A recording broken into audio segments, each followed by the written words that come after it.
ஒரு சக்ஸஸ்ஃபுல்லான ஒரு ஆள் கிடையாது. அதாவது எக்ஸாம் பாஸ் பண்ணிட்டு அவர் வந்து நீ எப்படி பாஸ் பண்ணீங்க, ஏது பாஸ் பண்ணீங்கன்னு கேட்க வரல. இவர் வந்து பாஸ் பண்றவரை எனக்கு நம்பிக்கை இருக்கிறது. அதன் அடிப்படையில் தான் அவர்கிட்ட நம்ம பேச போறோம். சரிங்களா? இவர் வந்து இப்ப நீங்க ஒரு ஒரு விஷயத்த பேசுறாரு அப்படின்னா, நீங்க சொல்லிட்டாருன்னா கண்டிப்பா அவர் செஞ்சு அவர் அந்த கட்டாயத்துக்கு வந்துருவாரு. அப்போ அவர் ஆட்டோமேட்டிக்கா பாஸ் பண்ணிடுவார். சரிங்களா?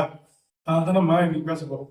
இவர் பேசுற ஒவ்வொரு இந்த வீடியோவை தினமும் அவர் பார்க்கும்போது அப்படின்னா ஞாபகம் வரும் பார்த்தீங்கன்னா, நம்ம பாஸ் பண்ணணும், படிக்கணும், படிக்கணுன்ற எண்ணம் தான் வரும். அது அவருக்கு ஒரு அவர் பாஸ் பண்ணிட்டாருன்னா அதே சொல்லுவாரு, நான் சேலஞ்சா படிச்சேன், நான் இன்னைக்கு நல்ல நிலைமை இருக்கேன் அப்படின்னு சொல்லுவார். சரிங்களா? இப்ப இதன் அடிப்படையில் தான் நம்ம இவர்கிட்ட நம்ம பேச போறோம். நான் வந்து அவர்கிட்ட சொல்லக்கூடிய விஷயம் என்ன இருக்கு பார்த்தீங்கன்னா, எதுவும் கேள்வியா இருக்கக்கூடாது, என்ன சரி பண்ணணும், நான் எப்படி படிக்க போறேன் அப்படின்றத அவரு சொல்லுவாரு. அவருடைய நம்பிக்கையை தான் நம்ம இது பண்ண போறோம். சரிங்களா?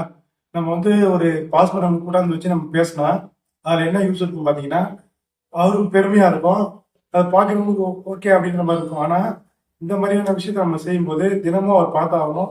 அவர் சொன்ன விஷயம் அவர் ஞாபகம் வந்துட்டே இருக்கும். அவரு தொடர்ந்து படிக்க ஆரம்பிப்பாரு. அவர் லைஃப்ல செட்டில் ஆயிடுவாரு, வெற்றியா இருக்கும். சரிங்களா? சரி, இந்த தம்பி பேர் பாத்தீங்கன்னா கலைவாணன்.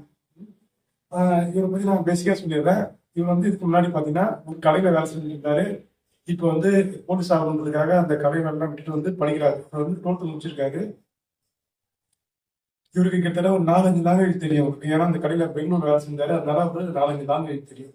சரிங்களா? ரொம்ப வறுமையான நிலைமையில தான் இருக்காரு, படிக்கிறாரு. இன்னும் சொல்ல போனா இப்போ கல்யாணம் பண்ணிட்டு இப்போ ஒரு 5-6 மாசம் ஆகுது. எந்த வேலைக்குமே போறது கிடையாது. குடும்ப சூழ்நிலை ரொம்ப கஷ்டமான சூழ்நிலை தான்.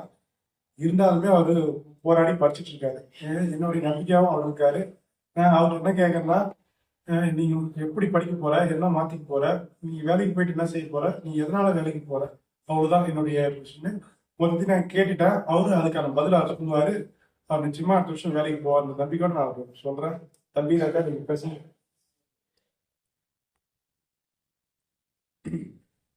நீ எதுக்காக படிக்கணும்? நான் குடும்பத்துக்காக படிக்கிறேன் சார். இப்போ நீ இப்ப செஞ்சுட்டு இருக்க வேலையோட இந்த வேலைக்கு என்ன பண்ணுறீங்க? செஞ்சுட்டு இருக்க வேலை தான். முன்னாடி செஞ்சது வந்து பர்மனெண்ட்டான வேலை இல்லை. இந்த சம்பளம் கம்மி தான், பர்மனெண்ட்டான வேலை இல்லை. அது எனக்கு ஒன்றும் சரிப்பட்டு வரல. இருந்தாலும் கடைசி வரைக்கும் அந்த வேலை வந்து பர்மனெண்ட்டாக இருக்காது. அதுவும் இல்லாமல் ஊரில் அவ்வளோவா மரியாதை இல்லை. நம்ம ஃபேமிலி பொறுத்தளவு பேக்ரவுண்ட்லாம் எதுவுமே கிடையாது, யாரும் இல்லை. அதனால சரி நான் என்ன ஆயிடுச்சுன்னா, நம்ம வந்து ஒரு கவர்மெண்ட் வேலைக்கு போகணும், போலீஸ் ஆகணும் எனக்கு ரொம்ப ரொம்ப நாளாக ஆசை. ஆனால் அங்கே நான் ஊரில் வேலை செஞ்சுட்டு இருக்கும்போதே நான் படிக்கணும்னு நினச்சேன். ஆனால் படிக்க டைம் கிடைக்காது, வேலை வேலைன்னு செஞ்சுட்டே இருந்தேன். அதனால நான் யோசிச்சு பார்த்தேன், சரி இதுக்கப்புறம் நம்ம வேலை செய்யக்கூடாது, நம்ம படிக்கணும் அப்படின்னு சொல்லிட்டு வந்தேன். படிக்க ஆரம்பித்தேன், படிச்சுட்டு இருக்கேன். நான் வேலைக்கு போயிடணுன்ற நம்பிக்கை இருக்கு. கண்டிப்பாக வேலைக்கு போகணும். சரி, இப்ப சாப்பாட்டுக்கெல்லாம் என்ன பண்றீங்க? இப்ப என்ன செஞ்சுருக்கீங்க? இப்ப நல்லா இருக்கா, பிரச்சனை இல்லையா?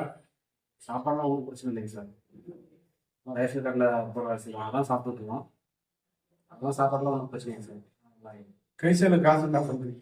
ரைஸ் அளவுலாம் அட்ஜஸ்ட்மெண்ட் ஆகுது சார், பார்த்துக்கலாம். நான் வேலைக்கு போயிடுன்ற நம்பிக்கை இருக்கு, போயிட்டு நல்லா சரி பண்ணிக்கலாம். சரி, வேலைக்கு போகிறது எப்படி படிக்கிறீங்க? படிக்கிறேன், ஆனால் அந்த அளவு எஃபெக்ட் போட்டு படிக்கிறது இல்லை. படிக்கிறேன், ஆனால் என்னால் சரியாக படிக்க முடியல. டைம் படிக்கிறதே கிடையாதா? படிக்கிறேன் சார், அது நல்லா புரிஞ்சுட்டு படிக்க தெரியல எனக்கு. அது படிக்கிற பேசிக் எனக்கு புரிஞ்சுக்க முடியல. கொஞ்சம் கஷ்டமா இருக்கு. இன்னும் நல்லா படிக்கணும்னு நினைக்கிறேன். ஓகே, கண்டிப்பா அடுத்த வருஷம் வேலைக்கு போயிட நம்பிக்கையோட நம்ம அதை வழி அனுப்பலாம். நன்றி. Thank you sir.